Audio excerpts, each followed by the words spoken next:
नमस्ते, वणक्कम।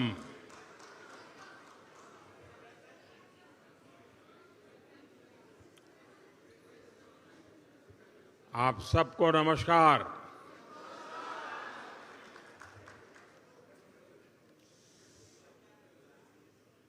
इंडोनेशिया आने के बाद, बाली आने के बाद हर हिंदुस्तानी को एक अलग ही अनुभूति होती है, एक अलग ही एहसास होता है। और मैं भी वही वाइब्रेशंस फील कर रहा हूं।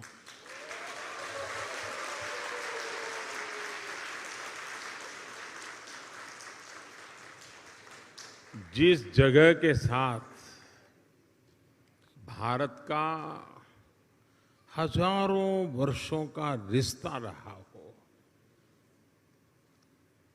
और जिसके बारे में सुनते रहते हो कि हजारों साल में अनेक पीढ़ियां आई चली गई, लेकिन उस परंपरा को कभी ओझल नहीं होने दिया। हजारों साल से उस परंपरा को जीना, पीढ़ी दर पीढ़ी उस परंपरा को जानना और हर पल उस परंपरा से जुड़े रहना, वहां के लोग, उस धरती एक अलग ही आनंद देती है, अलग ही आनंद की अनुभूति कराती है। आप कल्पना कर सकते हैं, आज जिस समय मैं आपसे बात कर रहा हूं, हम यहां बाली में बैठे हैं, बाली की परंपराओं के गीत गा रहे हैं। उसी समय जब मैं आपसे बात कर रहा हूं, इसी पल बाली से 1500 किलोमीटर दूर भारत के कटक शहर में महानदी के किनारे बाली यात्रा का महोत्सव चल रहा है, जिसे बाली यात्रा कहते हैं।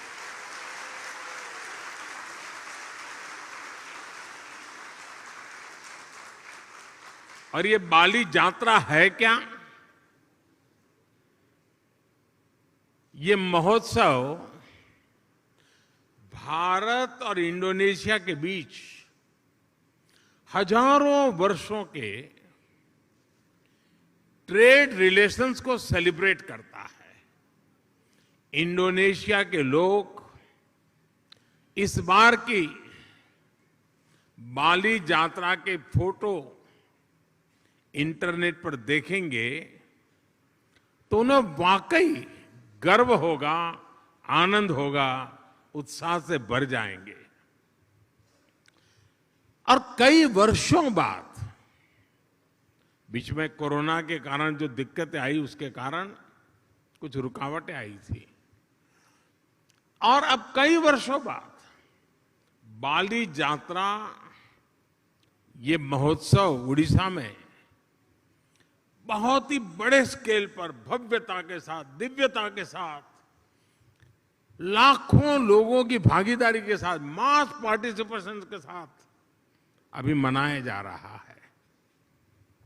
मुझे बताया गया कि वहां के लोग ये बाली यात्रा के स्मरण में एक स्पर्धा चला रहे हैं। कहते हैं कि कागज के नाव बना करके बहाए जाएंगे, और वो वर्ल्ड रिकॉर्ड करने के मूड में है। इसका मतलब ये हुआ कि उड़ीसा में आज जो लोग इकट्ठा हुए हैं, उनका शरीर वहां है, लेकिन मन बाली में है, आप लोगों के बीच में है। साथियों, हम लोग अक्सर बातचीत में कहते हैं इट्स अ स्मॉल वर्ल्ड, ऐसा ही शब्द है का, it's a small world. Bharat और इंडोनेशिया के संबंधों को देखें तो ये शब्द नहीं है, ये हमें सच्चाई नजर आती है, सटीक बैठता है। समंदर की विशाल लहरों ने भारत और इंडोनेशिया के संबंधों को लहरों की तरह ही उमंग से भरा है, जीवंत रखा है। कभी थकान महसूस नहीं हुई, वो लहरें जैसे चलती रहती हैं, हमारा नाता भी वैसा ही जीवंत रहता है।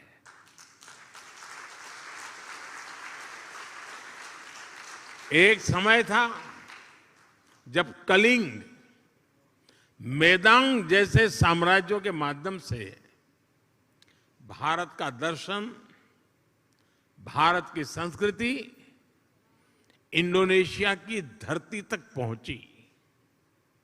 आज एक ये समय है जब भारत और इंडोनेशिया 21वीं सदी में विकास के लिए एक दूसरे के साथ कंधे से कंधा मिलाकर काम कर रहे हैं। इंडोनेशिया की जमीन ने भारत से आए हुए लोगों को प्यार से एक्सेप्ट किया, उन्हें अपने समाज में सम्मिलित किया। इसी वजह से आज आप सभी इंडोनेशिया के विकास और समृद्धि में अपना योगदान दे रहे हैं। हमारे बहुत सिंधी परिवार यहां रहते हैं और भारत से आए हुए हमारे सिंधी परिवार के भाई बहनों ने यहां के टेक्सटाइल सेक्टर में, स्पोर्ट्स गुड सेक्टर में, इतना ही नहीं, फिल्म और टीवी इंडस्ट्री में भी काफी कुछ कंट्रीब्यूट किया है। गुजरात से जुड़े हुए काफी लोग यहां हैं। जेम्स, डायमंड्स, माइंस, इवन खेती, किसानी, उसमें भी वो लोग नजर आते हैं। भारत से आए हुए engineers, chartered accountants, professionals Indonesia के विकास के सहयात्री बने हुए हैं। कितने ही तमिल भाषी कलाकार यहां की संस्कृति, यहां के आर्ट्स को और समृद्ध करने में अपना योगदान दे रहे हैं।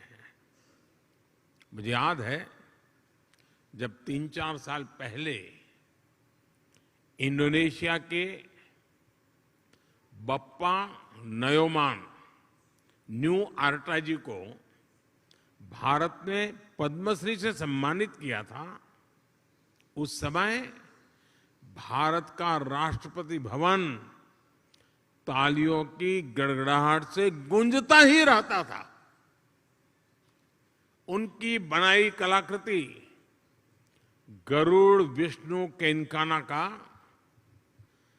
कोई शायद हिंदुस्तानी ऐसा नहीं होगा जो उसकी प्रशंसा न करता हो। ऐसे ही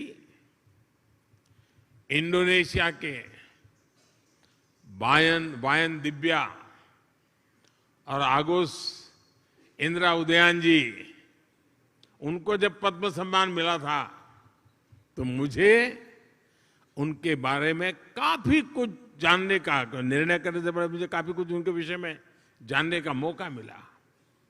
आगोस इंदिरा उदयन जी, आप भली भांति परिचित हैं उनसे और आज यहां मौजूद भी हैं। वो बाली में महात्मा गांधी के विचारों को आगे बढ़ाने के लिए जी जान से जुटे हुए हैं।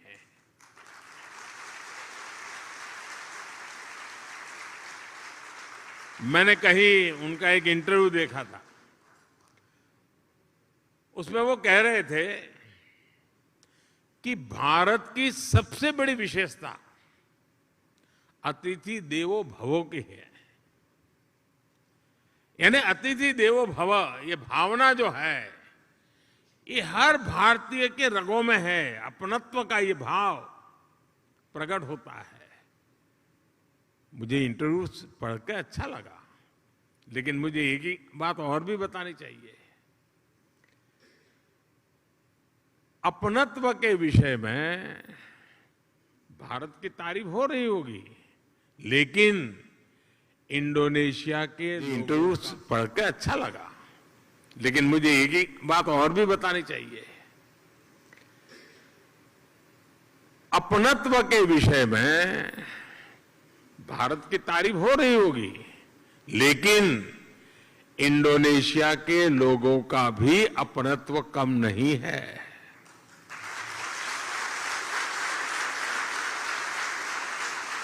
जब मैं आप पिछली बार जाकार्ता में आया था, इंडोनेशिया के लोगों ने जो स्नेह दिया, जो प्यार दिया, मैंने उसे करीब से देखा था, महसूस किया था।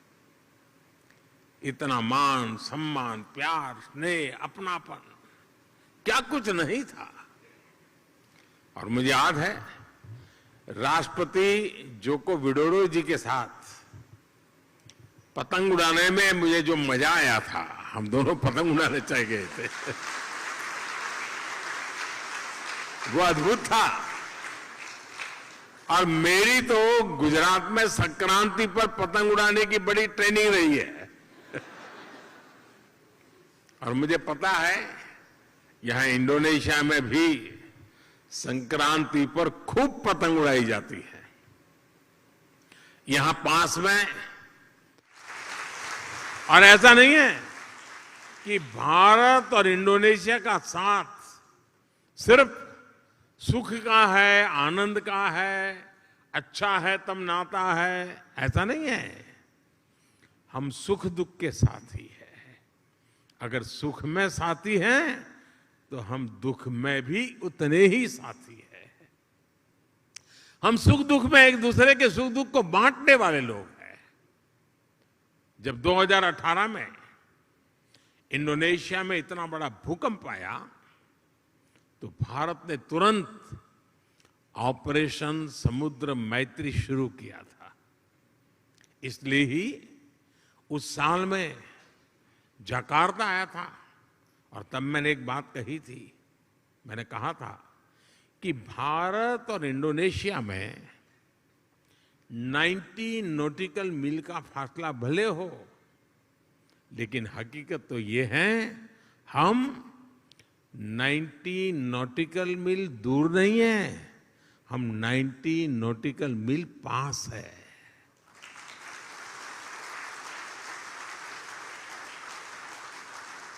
साथियों, जीवन के पग पग पर, क्षण क्षण में ऐसा कितना कुछ है जिससे भारत और इंडोनेशिया ने मिलकर के अब तक सहज कर रखा है। बाली की ये भूमि महर्षि मार्कंडेय और महर्षि अगस्त्य के तप से पवित्र है। भारत में अगर हिमालय है तो बाली में आगुंग पर्वत है। भारत में अगर गंगा है तो बाली में तीर्था गंगा है। हम भी भारत में हर शुभ कार्य का श्री गणेश करते हैं। यहां भी श्री गणेश घर घर विराजमान है। सार्वजनिक स्थानों पर शुभता फैला रहे हैं। पूर्णिमा का व्रत, एकादशी की महिमा, त्रिकाल संध्या के जरिए सूर्य उपासना की परंपरा, मां सरस्वती के रूप में ज्ञान की आराधना, अनगिनत चीजें हम कह सकते हैं। ऐसी बहुत सी बातें हैं जो हमें जोड़े रखती हैं, जोड़ती रहती हैं। बाली का जन जन महाभारत की गाथाओं के साथ बड़ा होता है और मैं तो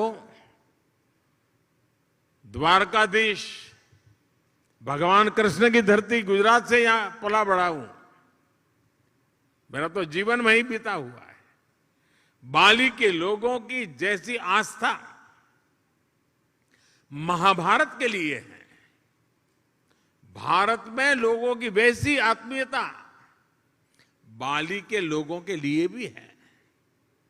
आप यहां पर भगवान विष्णु और भगवान राम की आराधना करते हैं, और हम जब भारत में भगवान राम की जन्मभूमि पर भव्य राम मंदिर की नींव रखी जाती है, तो इंडोनेशिया की रामायण परंपरा को भी गर्व से याद करते हैं।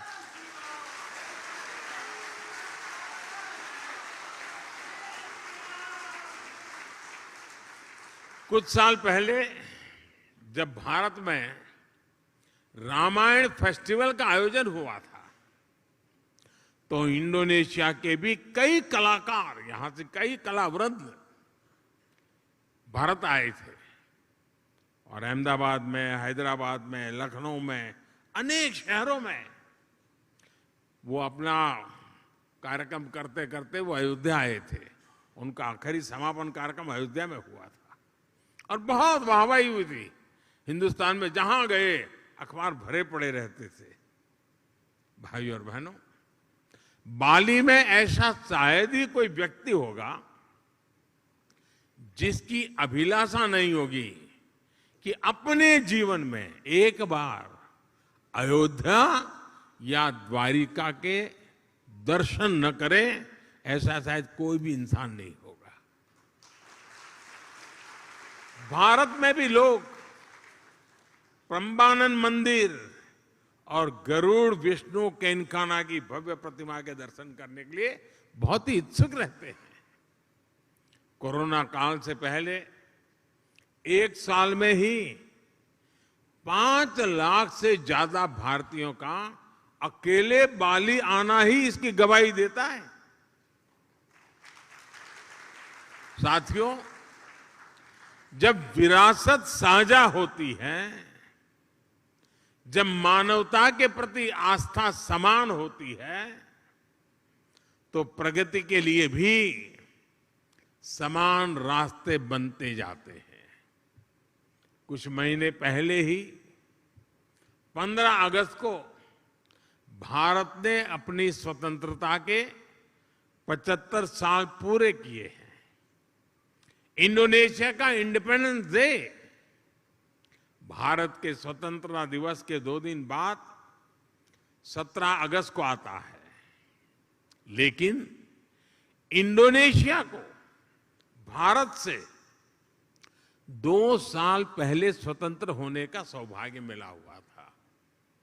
इंडोनेशिया से सीखने के लिए भारत के पास बहुत कुछ है, और अपनी 75 वर्षों की विकास यात्रा से भारत के पास भी इंडोनेशिया को देने के लिए बहुत कुछ है। भारत का टैलेंट, भारत की टेक्नोलॉजी, भारत का इनोवेशन, भारत की इंडस्ट्री, आज इन सारी बातों ने दुनिया में अपनी एक पहचान बनाई है। आज विश्व की अनगिनत कंपनियां ऐसी हैं, कई बड़ी कंपनियां ऐसी हैं जिसके सीईओ भारतीय मूल के हैं। आज दुनिया में जितने यूनिकॉर्न बनते हैं ना, 10 में से 1 यूनिकॉर्न भारत का होता है। आज भारत दुनिया की फास्टेस्ट ग्रोइंग लार्ज इकोनॉमी है। आज भारत डिजिटल लेन देन में दुनिया में नंबर 1 है। आज भारत ग्लोबल फिनटेक के मामले में दुनिया में नंबर 1 है। आज भारत आईटी बीपीएन के लिए आउटसोर्सिंग में दुनिया में नंबर 1 है। आज भारत स्मार्टफोन डेटा कंजम्पशन में दुनिया में नंबर 1 है। आज भारत कितनी ही दवाइयों की सप्लाई में, अनेकों वैक्सीन की मैन्युफैक्चरिंग में दुनिया में नंबर 1 है। साथियों, 2014 के पहले और 2014 के बाद के भारत में बहुत बड़ा फर्क जो है,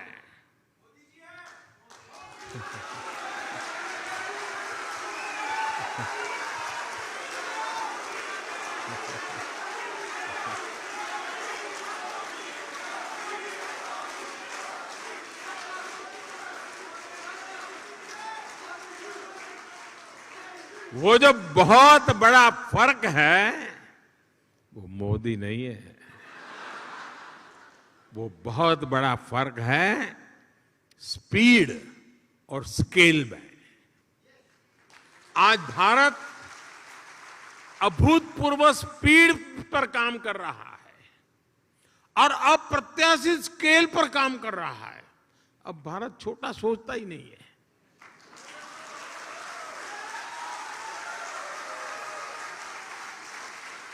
स्टैच्यू बनाएगा तो दुनिया में सबसे बड़ा, स्टेडियम बनाएगा तो दुनिया में सबसे बड़ा। 2014 के बाद से भारत ने 320 मिलियन से अधिक बैंक अकाउंट खोले हैं, बैंक में खाते खोले हैं।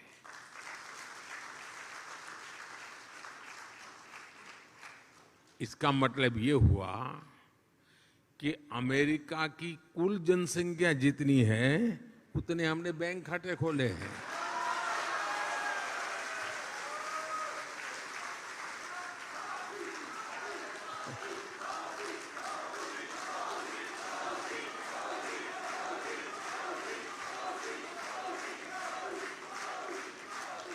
दो 2014 के बाद से भारत ने करीब 3 करोड़ गरीब नागरिकों के लिए मुफ्त घर बनाए हैं। घर,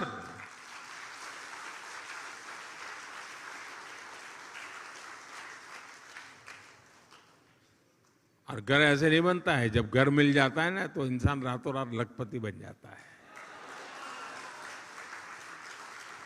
और जब मैं 3 करोड़ घर की बात करता हूं, उसका मतलब क्या है? इसका मतलब यह है कि ऑस्ट्रेलिया के परिवार को नहीं, ऑस्ट्रेलिया के हर नागरिक को घर मिल जाए, इतने घर बनाए हैं।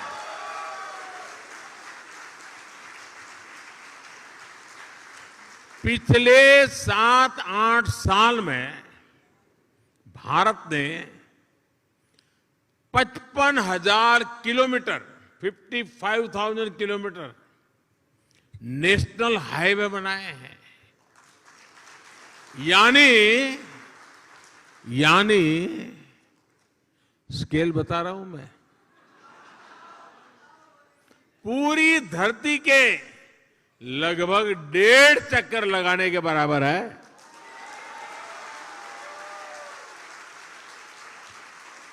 आज भारत आयुष्मान भारत योजना के तहत जितने लोगों को 5 लाख रुपए तक के मुफ्त इलाज की सुविधा दे रहा है, 5 लाख रुपए तक अगर उसका मेडिकल बिल 1 साल का बनता है तो जिम्मा सरकार उठाती है। इसका बेनिफिट कितना लोगों को मिलता है? 5 लाख रुपए तक की मेडिकल सुविधा जो मिलती है वो पूरे यूरोपियन यूनियन की कुल आबादी से ज्यादा लोगों को मिलती है।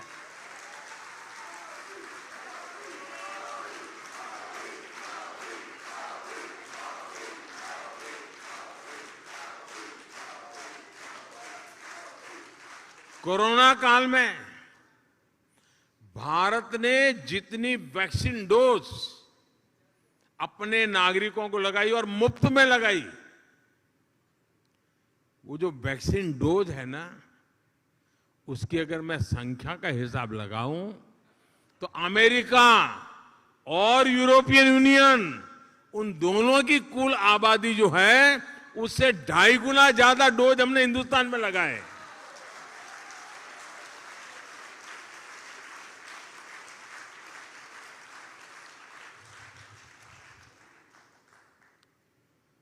ये जब सुनते हैं तो आपका सीना चौड़ा होता है कि नहीं होता है?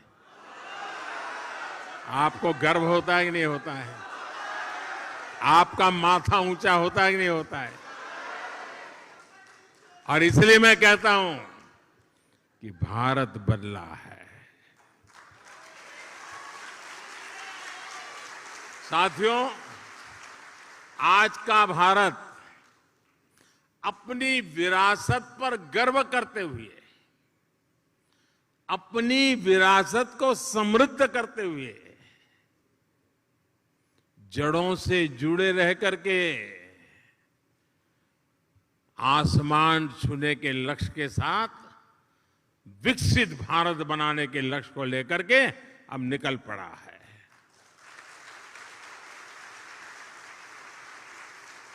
लेकिन भारत का ये लक्ष्य सिर्फ अपने लिए नहीं है, हम स्वार्थी लोग नहीं, हमारे संस्कार नहीं है। 21वीं सदी में आज विश्व की भारत से अपेक्षाएं हैं, जो आशाएं हैं, भारत उसे अपनी एक जिम्मेवारी समझता है, एक दायित्व के रूप में देखता है, और हम दुनिया की भलाई के लिए अपने आप को आगे बढ़ाने के लिए मक्कम है, संकल्पबद्ध है।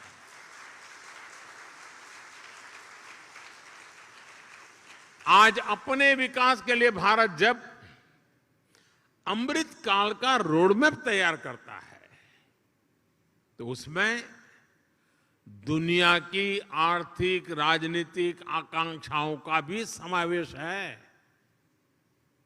आज जब भारत आत्मनिर्भर भारत का विजन सामने रखता है, तो उसमें ग्लोबल गुड की भावना भी समाहित है। रिन्यूएबल एनर्जी के क्षेत्र में भारत ने वन सन, वन वर्ल्ड, वन ग्रिड का मंत्र दिया है।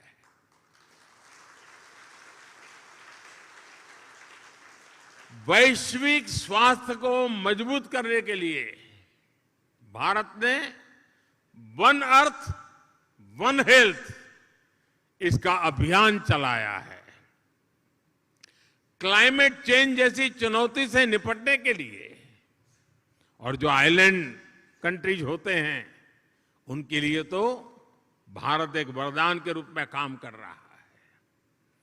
क्लाइमेट चेंज की जो मुसीबतें हैं उसको निपटने के लिए भारत ने विश्व को मिशन लाइफ का समाधान दिया है। मिशन लाइफ यानी lifestyle for environment. Mission life यानी पृथ्वी के प्रत्येक नागरिक द्वारा ऐसी लाइफस्टाइल को आत्मसात करना जो पर्यावरण के अनुकूल हो, जो क्लाइमेट चेंज की चुनौती से हर पल निपटती हो। आज जब पूरा विश्व एनवायरमेंट फ्रेंडली और होलिस्टिक हेल्थ केयर की तरफ आकर्षित हो रहा है, तो भारत का योग, हमारा आयुर्वेद, ये पूरी मानवता के लिए तोहफा है। और साथियों, जब आयुर्वेद की बात आई है तो मुझे भारत इंडोनेशिया के एक और जुड़ाव का ध्यान आ रहा है। मुझे याद है जब मैं गुजरात का मुख्यमंत्री था तो गुजरात आयुर्वेदिक यूनिवर्सिटी और यहाँ की यूनिवर्सिटीज, हिंदू इंडोनेशिया, इसके बीच समझौता हुआ था। मुझे खुशी है कि इसके कुछ ही वर्ष बाद यहाँ की इस यूनिवर्सिटी में आयुर्वेद हॉस्पिटल की भी स्थापना हुई।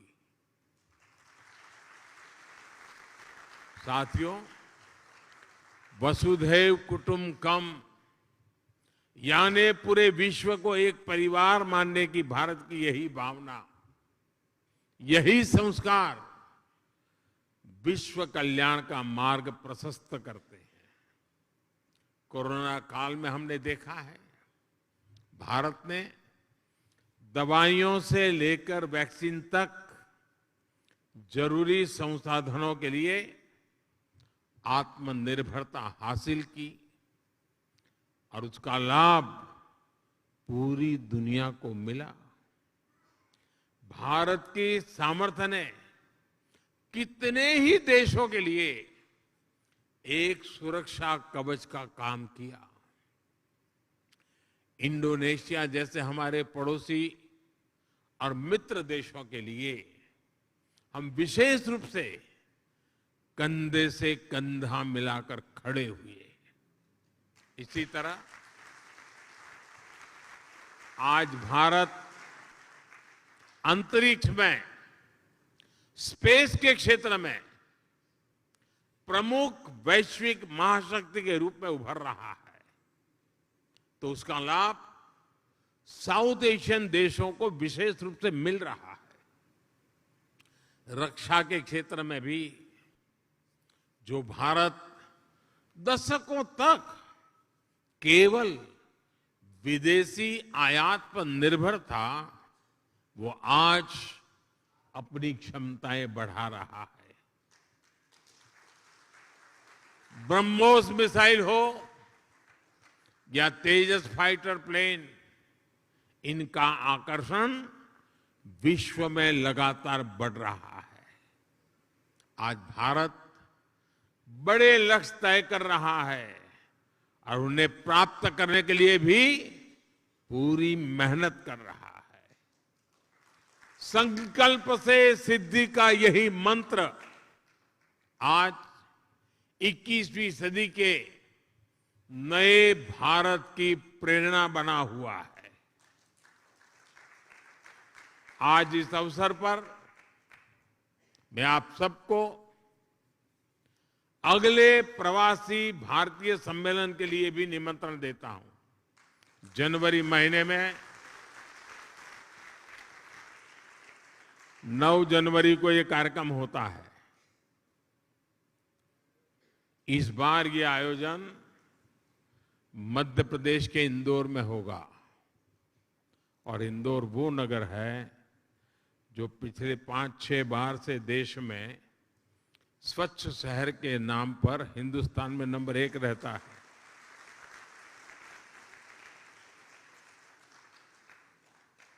और इसलिए आप इंदौर के प्रवासी भारतीय कार्यक्रम में जरूर जुड़िए। अपने निजी काम से लिए आ रहे हैं तो भी तारीख उसके साथ एडजस्ट कीजिए। और जब आप इंदौर आएंगे तो उसके 1-2 दिन के बाद ही अहमदाबाद में काइट फेस्टिवल होता है। इंडोनेशिया वाले काइट फेस्टिवल में न जाए ऐसा हो सकता है क्या? और जब आप आए, अकेले मत आना, सिर्फ अपने परिवार को ही लेकर के आकर के रुक मत जाना। कुछ इंडोनेशियन परिवारों को भी साथ ले आइए।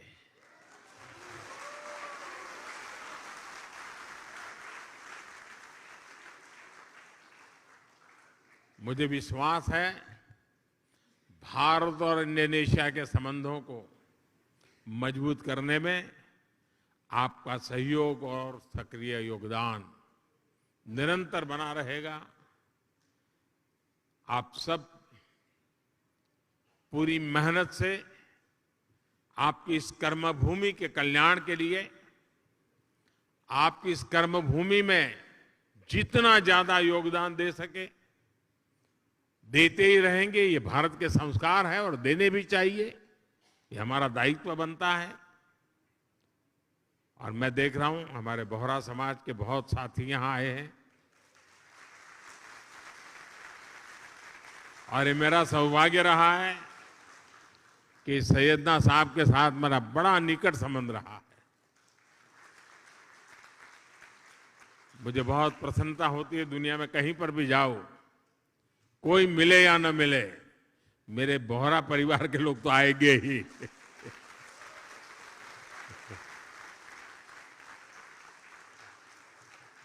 साथियों, आप इतनी बड़ी तादाद में यहां आए, समय निकाल करके आए और उमंग और उत्साह से भरे हुए हैं। और मैं देख रहा हूं कि उड़ीसा में बाली यात्रा में जितना उमंग है, उतना ही उमंग यहां नजर आ रहा है मुझे।